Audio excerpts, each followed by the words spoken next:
요한복음 13장 34절 35절입니다. 우리 함께 봉독하겠습니다. 새 계명을 너희에게 주노니 서로 사랑하라. 내가 너희를 사랑한 것 같이 너희도 서로 사랑하라. 너희가 서로 사랑하면 이로써 모든 사람이 너희가 내 제자인 줄 알리라. 아멘. 예수님이 이 계명을 주실 때 제자들에게 마지막으로 어찌 보면 그 밤에, 마지막 밤에 그 예수님이 제자들에게 당부하시는 유언과도 같은 거죠. 물론 예수님이 부활하시며 승천하실 때 파송하며 보내신 말씀 또한 있습니다만, 예수님의 죽음을 앞두고 제자들에게 참 제자가 무엇인가에 대한 말씀을 계속해서 하고 있다는 사실입니다. 그래서 요한복음 13장은 특별히 제자들과 함께 마지막 유월절 음식 드시기를 원하셨던 거죠.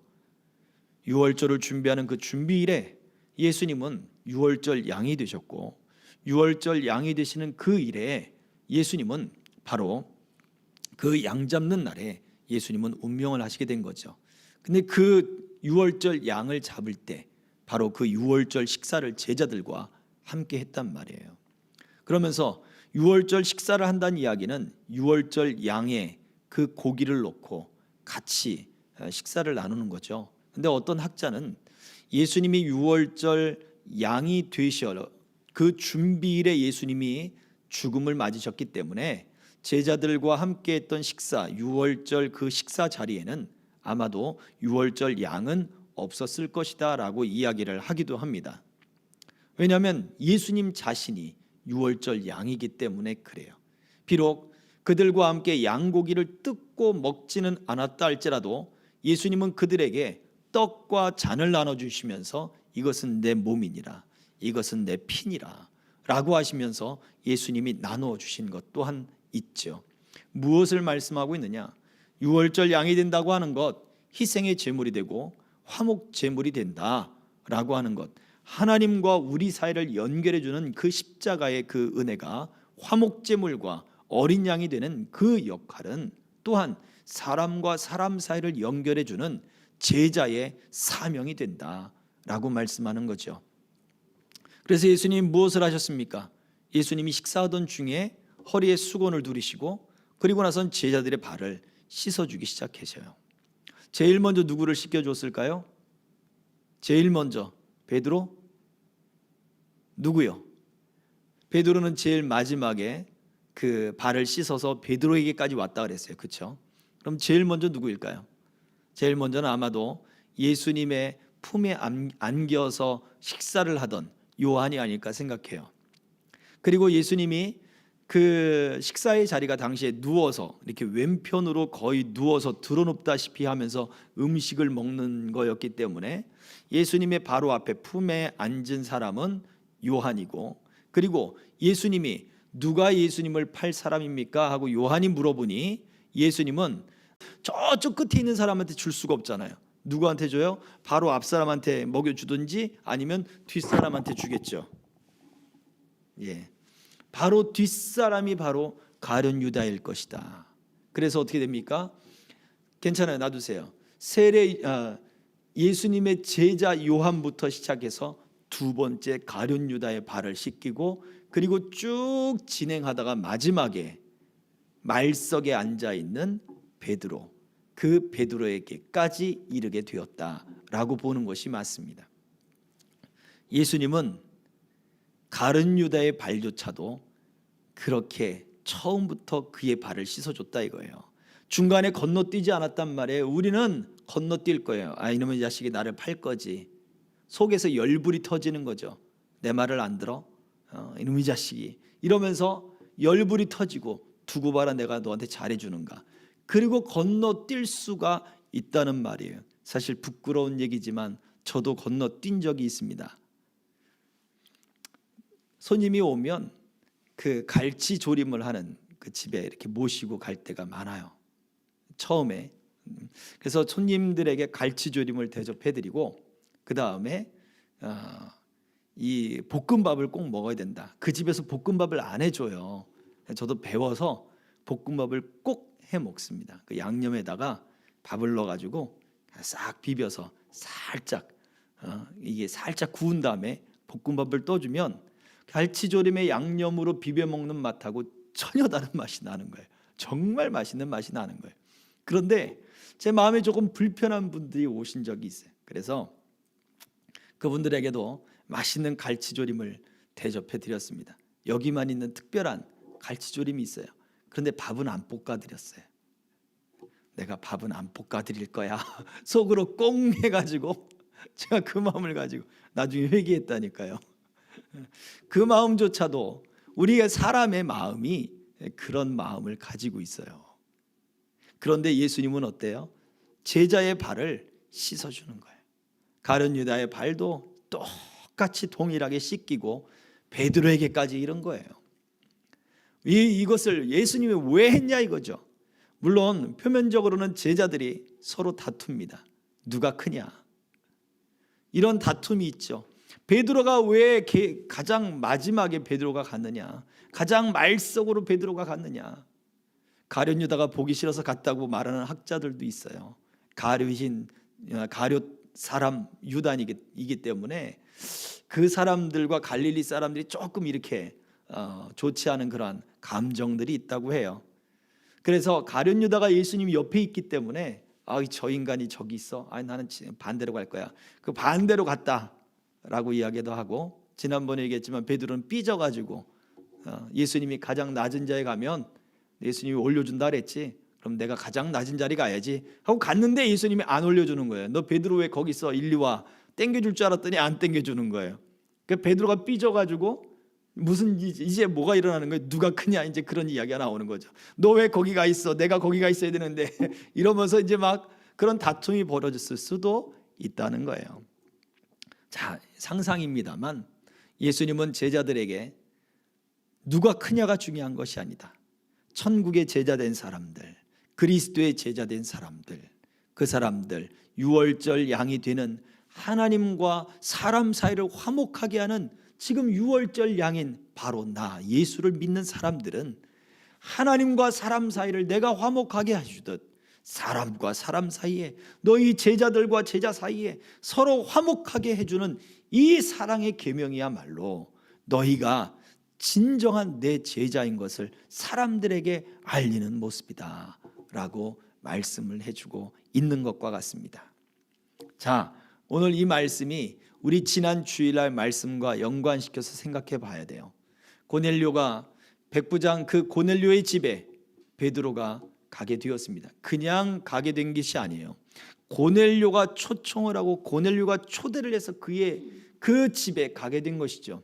그런데 고넬료가 사람들의 어떤 추천을 받아서 베드로 사도가 우리 집에, 고넬료 당신의 집에 왔으면 좋겠습니다라고 추천을 받은 것이 아니에요.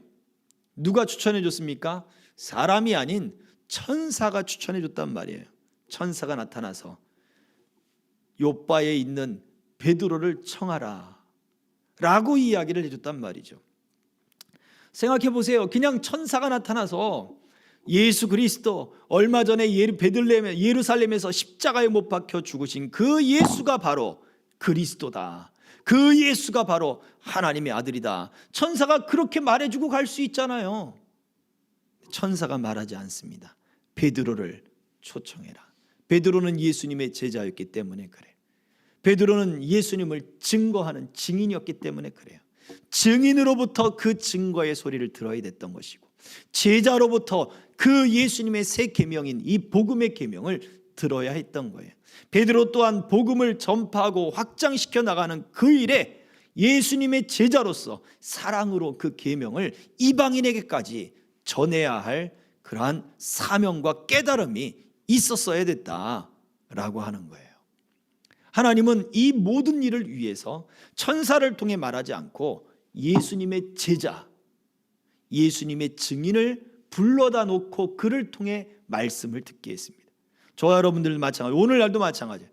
하나님은 천사가 베드로에게 나타나고 고넬료에게 나타나고 했던 것처럼 오늘날 우리들에게도 얼마든지 하나님의 천사를 보내셔서 일하실 수도 있어요. 그러나 하나님은 그 방법을 사용하지 않으시고 말씀을 통해, 주의 사자들을 통해 말씀을 증거하게 하고, 그리고 예수 그리스도를 알리게 하는 거예요. 저와 여러분들이 그리스도의 증인으로 또 예수의 사람으로 진정한 이러한 새 계명, 서로 사랑하는 이 새 계명을 더 깊이 깨달아 알아갈 수 있기를 주의 이름으로 축복합니다. 말로만 할 것이 아니라 행함과 진실함으로 하라 그랬어요. 근데 때로는 내가 사랑한다고 하는 일이 사람들에게 상처 주기도 하고, 나는 진실하다, 나는 담아두는 것이 없어, 나는 꽁하지 않아, 그러니까 절대 기분 나빠하지 마, 그러면서 막 이야기를 하죠. 그런 사람들이 있어요. 근데 그 말을 들으면 기분이 안 나쁩니까? 저는 기분이 나빠요. 왜요? 나는 틀리고 그 당시 말하고 있는 사람은 다 옳다고 이야기를 하는 거니까. 다를 뿐이지 틀리진 않잖아요. 그런 경우들이 많아요. 그렇다면 도대체 행함과 진실하면 무엇일까? 우리는 말씀 속에 정말 많은 고민을 해야 돼요. 예수님이 우리에게 보여주신 그 사랑의 모습은 무엇일까? 예수님은 야, 너 첫째, 둘째, 셋째, 넷째, 다섯째, 내가 먼저 불렀지, 너 첫 번째, 그리고 두 번째, 그 다음에 너 둘이 같이 불렀으니까 너네 둘은 가위바위보해. 이게 공정해. 예수님은 그렇게 하지 않으셨어요. 직접 수건을 두르시고 발을 닦아주셨을 뿐이에요. 그리고는 서로 사랑해라 라고 말씀하셨죠. 우리 이 의미들을 더 생각해 봅시다. 그래야 우리가 하나님의, 우리 예수 그리스도의 참된 복음의 증인으로 우리가 살아갈 수 있고 복음의 능력이 멈추지 않을 수 있다라는 것입니다. 자, 우리 지난 시간 주일 말씀들 한번 돌이켜 보면서 말씀들을 생각해 보도록 하겠습니다. 첫 번째 질문입니다. 부활하신 주님이 3번이나 주를 모른다고 부인했던 베드로에게 잘못을 묻지 않으시고 하신 일은 무엇인가요? 예수님이 하신 일은 무엇이었나요? 네가 나를 사랑하느냐? 라고 질문을 하셨죠. 이유가 무엇일까요? 생각나십니까? 같이 읽어보겠습니다. 시작. 그의 마음을 다시 뜨겁게 하여 주를 사랑으로만 이룰 수 있는 사명을 일깨웠습니다. 근심하며 베드로가 생각합니다. 그렇습니다, 주님. 내가 생각해보고 또 생각해봐도 나는 주님을 사랑합니다. 그랬더니 예수님이 그래요, 그 베드로의 사랑의 고백을 듣고 내 양을 먹이라 라고 말씀을 하셨다는 거죠. 저 베드로의 3번째 고백 이후에 예수님이 그러셨어요.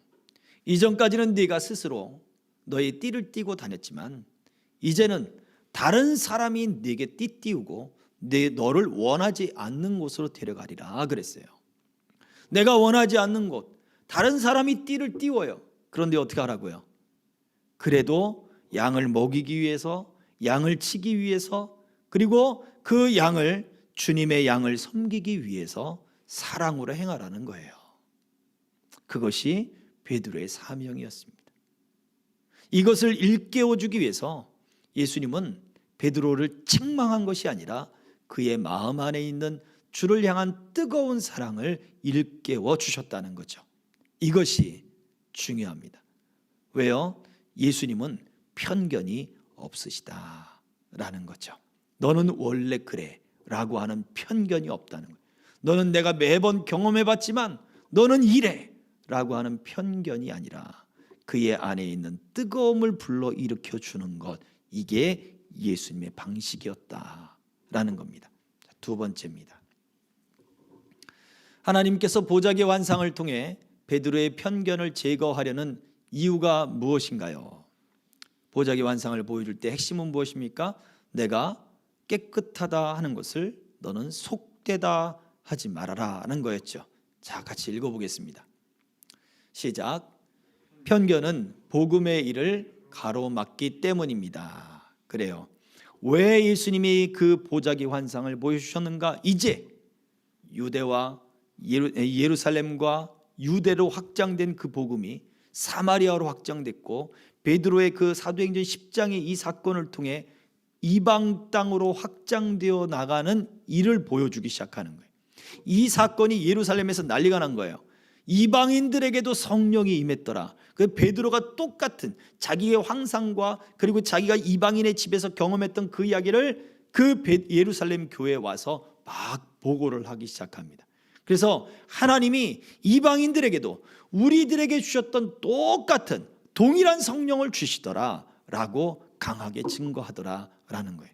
복음이 확장되는 그 일에 있어서 베드로를 사용하는 거죠. 유대인이라고 하는 편견을 없애고, 그동안 또 가지고 있었던 우리들에게만, 그리고 성령이 이렇게 내리더라라고 했던 그 편견을 없애버리고 주의 말씀을 들을 때 성령이 임해버렸어요. 바로 그러한 복음의 일이 확장되는 것을 막는 것은 편견이다. 예수님은 우리 안에 뜨거움을 불러일으켰다. 우리도 이 생각을 정말 깊이 해봐야 돼요. 그래서 우리 사람과의 관계 속에 뜨거움을 불러일으킬 수 있는 저와 여러분들 되시기를 축복합니다. 뜨거움이 분쟁의 뜨거움도 있어요. 혈기가 나게 하고 화가 나게 하고 하는 것도 뜨거움이에요. 그거 말고 주를 사랑하는 그 뜨거움이 일어나도록 격려하고 독려하고 이끌어주는 그러한 지혜가 우리에게 필요합니다. 자, 세 번째입니다. 자, 말씀과 영적 은사가 강했던 고린도 교회의 문제가 무엇인가요? 고린도서 1장 12절 읽어봅니다. 시작. 내가 이것을 말하거니와 너희가 각각 이르되 나는 바울에게, 나는 아볼로에게, 나는 게바에게, 나는 그리스도에게 속한 자라 한다는 것이니. 말씀이 강했어요. 왜냐하면 아볼로라고 하는 사람은 성경으로 유대인들과 유일하게 싸워서 논리적으로 이길 수 있는 사람이 아볼로였다라고 성경은 기록하고 있어요. 바울도 마찬가지죠. 바울도 가말리엘 문화에서 율법을 배운 사람이에요. 또 게바, 베드로인데 베드로 또한 그의 성경을 보면 엄청난 그 깊은 지식을 가지고 성경을 기록해 놓았습니다. 이런 것들을 볼 때 놀라운 거죠. 그러면 말씀이 강하고 또 영적 은사가 강했어요. 그래서 고린도 전서의 말씀을 보면 은사라고 하는 그 은사만 특별히 다룬 은사장이 기록되어 있죠. 방언이 여러 방언들이 나오고 예언이 나오고 통변이 나오고 하는 그러한 기록들이 성경에 그 고린도전서에 기록이 되어 있단 말이에요. 자, 중요한 겁니다. 그처럼 말씀이 강했고 영적 은사가 강했던 그 고린도 교회의 가장 근본적인, 그처럼 말씀이 강했지만 교회의 모습, 그리스도의 온전한 몸이 되지 못했던 것, 은사가 강했지만 그리스도의 온전한 몸이 되지 못했던 이유, 그것은 바로 무엇일까요? 읽어보겠습니다. 시작.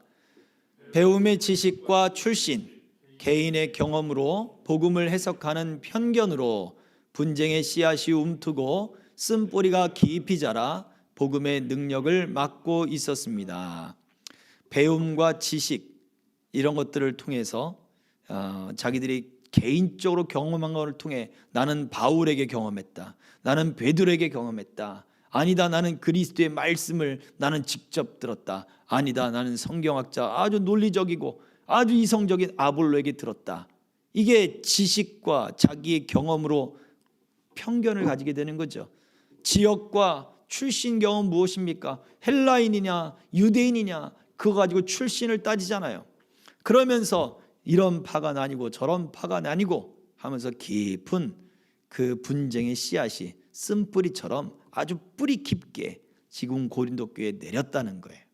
그래서 은혜가 아니라 어떤 사단의 공격들과 그 영적인 혼탁함이 그 교회 안에 가득했습니다. 그래서 은사가 많았다 할지라도 영의 혼탁함 때문에 그 은사가 깨끗하지 못하고 하나님의 능력으로 나타나지 못하더라라는 거죠. 자, 다음입니다. 이러한 편견이 사라질 수 있는 방법은 무엇인가요? 그래요. 이러한 편견이 사라질 수 있는 방법, 이런 쓴뿌리 같은 아주 오래된 상처들과 편견을 사라지게 할 수 있는 방법. 자, 말씀 읽어보겠습니다. 사도행전 10장 28절 29절 시작. 하나님께서 내게 지시하사 아무도 속되다 하거나 깨끗하지 않다 하지 말라 하시기로 부름을 사양하지 아니하고 왔노라. 그래요. 부름을 사양하지 아니하고 왔노라. 편견이 사라지게 만드는 방법 읽어봅니다. 시작. 성도의 기준은 말씀이 되어야 합니다. 다음이요.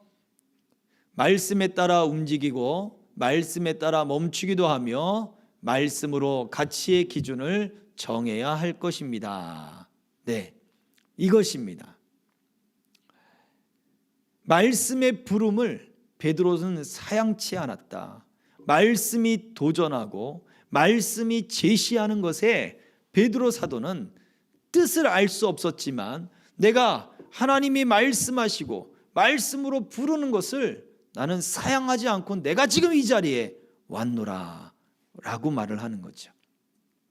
우리가 이해할 수 없고 때로는 말씀으로 도전받는 것이 우리에게 아프기도 해요. 왜? 자기를 극복해야 되는 일을 해야 되니까, 자기를 뛰어넘는 일들을 해야 되니까, 자기를 통제해야 되는 일들을 해야 되니까요.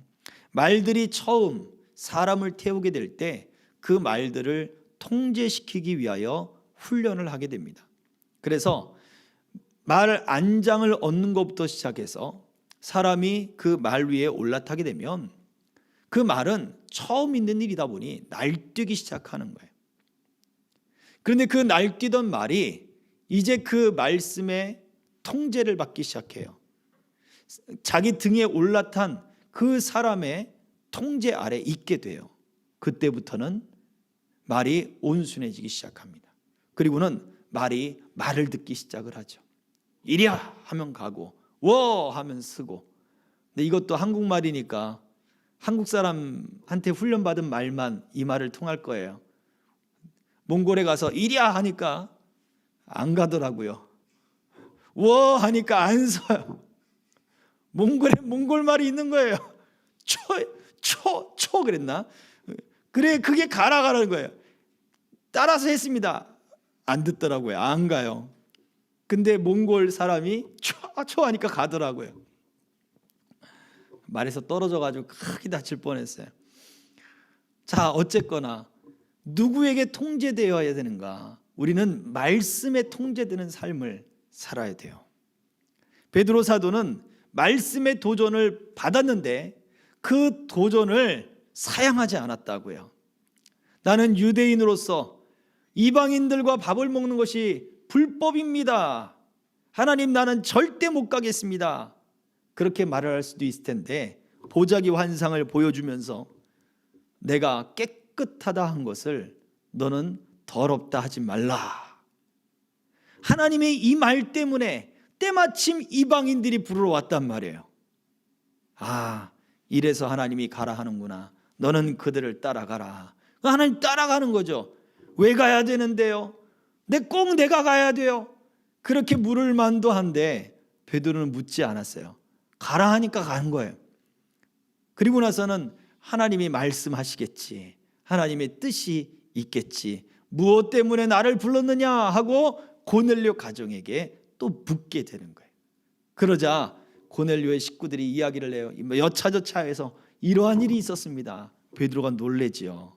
그리고 예수님을 증거하기 시작하고 성령이 그들에게 임하게 됐던 것입니다.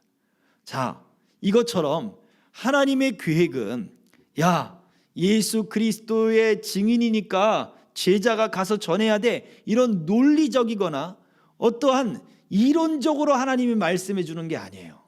너는 가라. 말씀이 너는 가라 하는 거죠. 그러면 우리도 이론적으로 다 따져서 이해를 해가지고 순종하겠습니다가 아니라 말씀이 말씀하시니까 그 말씀을 받고 순종하는 거예요. 그러니까 이해가 되는 거죠. 그러니까 하나님이 일하시고, 그러니까 기적이 나타나고, 그러니까 역사가 일어나는 거예요. 이것이 하나님이 복음의 일로 능력으로 해나가는 복음의 방법이었습니다. 5번째입니다. 베드로처럼 강력한 환상이 있어야 믿음도 생기고 순종할 수 있지 않겠습니까? 보여주시면 내가 믿겠습니다. 나한테 이런 기적이 일어나면 내가 믿겠습니다. 제가 아는 분이 하나님이 제 몸에 흔적을 주시면 내가 믿겠습니다. 근데 이분이 탁구를 치다가 팔에 톡 탁구공이 맞았는데 아프더래요. 탁구공에 맞았는데 아이 왜 아프지? 하고 보니까 볼록 튀어나와 있는 거예요. 이게 왜 여기 튀어나와 있지? 조그맣게 볼록 튀어나와 있는, 이게 여기 왜 튀어나와 있지? 그래서 병원을 갔어요. 병원 가서 의사가 이렇게 조직을 이렇게 떼는데 좀 이상합니다. 큰 병원 가셔야 되겠습니다. 그러더라는 거예요. 그 큰 병원을 갔어요. 갔더니 암입니다 라고 해가지고 그 근육을 떼어냈죠. 팔뚝에 종양을 제거하면서 근육도 떼어내지고, 그런데 감사한 것은 항암 치료를 하지 않고, 그리고 그동안 직장 생활을 하면서 들어놨던 보험이란 보험금은 다 타고 보상이란 보상을 다 받고 그런 일이 있었습니다. 그분은 그 일로 인해서 자기 몸에 믿음의 흔적을 가졌다 이거죠. 자, 그렇다면 우리들도 이러한 믿음의 흔적들, 이러한 환상들, 이러한 기적들을 경험을 해야 우리에게 믿음이 생기는 것 아니겠습니까? 나도 그래야 순종할 맛이 나지 않겠습니까? 자, 성경이 어떻게 우리에게 보여주었습니까? 같이 보겠습니다. 누가복음 16장 31절 시작. 이르되 모세와 선지자들에게 듣지 아니하면 비록 죽은 자 가운데서 살아나는 자가 있을지라도 권함을 받지 아니하리라 하셨다 하시니라. 무슨 얘기입니까? 저거는 부자와 거지 나사로의 비유 속에 등장하는 말씀이에요. 예수님이 그 거지 나사로가 죽음에 이르러서 아브라함의 품에 안겨서 천국에 있는 모습을, 그날 동일한 날에 부자도 죽어 지옥에 들어가서 그 지옥불 뜨거운 불구덩이 가운데 그 나사로를 보고 하는 이야기였단 말이죠. 물 한 방울을 내 혀에 적셔 주십시오. 우리가 너에게 줄 수 없다. 너에게 건너갈 수도 없다. 그러면 저 나사로를 통해 나사로를 다시 살려보내서, 저 착한 나사로를 다시 살려보내서 내 형제들이 있는데 그 형제들에게 이곳이 있다는 것을 알려주고 그들도 이곳에 오지 않도록 해주십시오 라고 하자 아브라함이 이렇게 얘기를 했다는 거예요. 모세와 선지자들이 그들 곁에 있다. 무슨 얘기예요? 말씀이 그들 곁에 있다는 거죠. 하나님의 종들이 그들 곁에 있다는 거예요. 하나님의 종들을 통하여, 말씀을 전하는 자들을 통하여 이 말씀을 권함을 받지 않으면 죽은 자가 다시 살아난다 한들 말씀의 권함을 받지 않을 것이다. 강력한 환상을 우리가 본다고 해서 믿음이 생길 것 같으냐? 그렇지 않는다라는 거예요. 말씀의 부름을 듣고 믿음으로 받아들이는 사람들에게는 환상이 나타나 또는 꿈을 꾸든지 어떤 경험을 하든지 이야 이것이 하나님의 은혜입니다라고 고백하지만, 말씀을 받아들이지 않는 사람에게는 꿈도 환상도 그저 전보듯, 오늘 신문을 딱 보면 오늘의 운세 동쪽으로 가지 말 것이며 개띠 소띠 뭐 이렇게 띠별로 나와 있는 운세, 오늘은 재물운이 날아갈 것이며 뭐 이런 것들을 점치는 것과 똑같이 생각한단 말이에요. 믿음으로 받지 않는다고 하는 거죠. 자, 같이 읽어보겠습니다. 시작. 환상은 매개체일 뿐이며 말씀을 확실히 하는 도구일 뿐입니다. 말씀에 순종하지 않는 사람은 환상을 보더라도 순종하지 않습니다. 그래요. 베드로에게 사용한 이 환상은 하나님의 도구예요. 오늘날 우리들에게 주시는 이 말씀, 이 성경의 도구, 가장 안전하고 가장 확실하고 가장 구체적이고 가장 특별한 하나님의 계시의 도구가 바로 성경이에요. 그리고 그 외에 꿈이든지 아니면 하나님의 기도에 어떤 마음의 울림이든지 응답이든지 이런 것들은 다 이 말씀을 보조하는 도구들일 뿐입니다. 우리가 그래서 하나님의 모든 말씀이 우리에게 도전이 되고 감동이 되도록 우리가 그렇게 믿음을 가져야 할 것입니다. 자, 6번째입니다.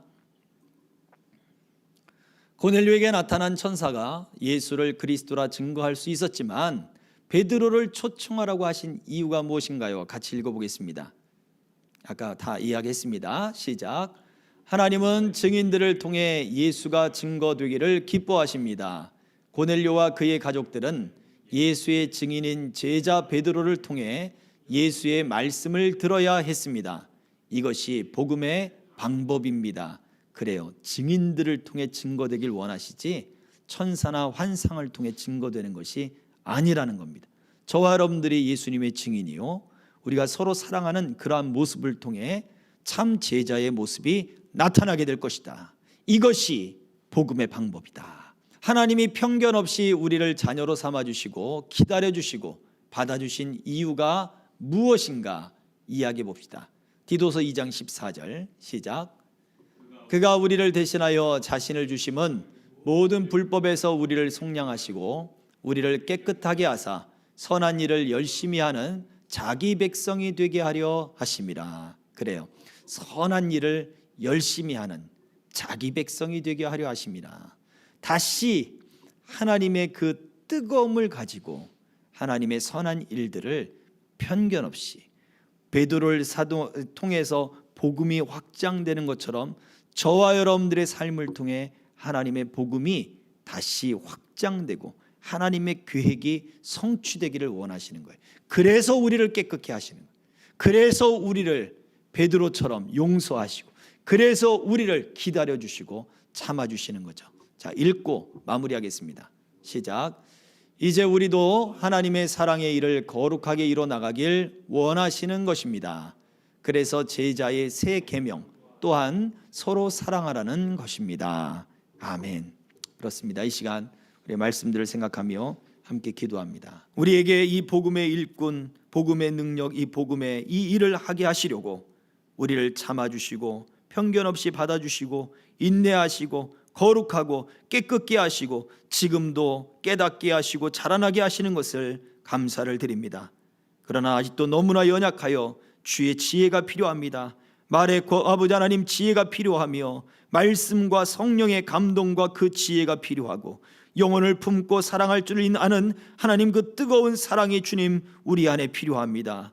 더욱 주를 사랑할 줄 알게 하셔서 주께서 아버지 구원하시며 영원하신 주께서 또 원하시는 영혼들을 더욱더 품고 사랑할 줄 아는 넉넉한 마음과 믿음들이 우리 삶 속에 나타나게 하여 주시고 참 그리스도의 증인이요 참 그리스도의 제자로서의 삶을 더욱더 풍성히 살아가는 우리의 모습이 되게 하여 주옵소서. 생명길 교회와 또 모든 동행자들 저들의 아버지 영육 간의 강건함과 믿음과 은혜를 덧입혀 주셔서 복된 믿음의 역사들과 하나님 주를 향한 그 참된 아버지 그 사랑의 그 열매들이 삶 속에 더 많이 맺히도록 이끌어 주옵소서. 예수 그리스도의 이름으로 기도하옵나이다. 아멘.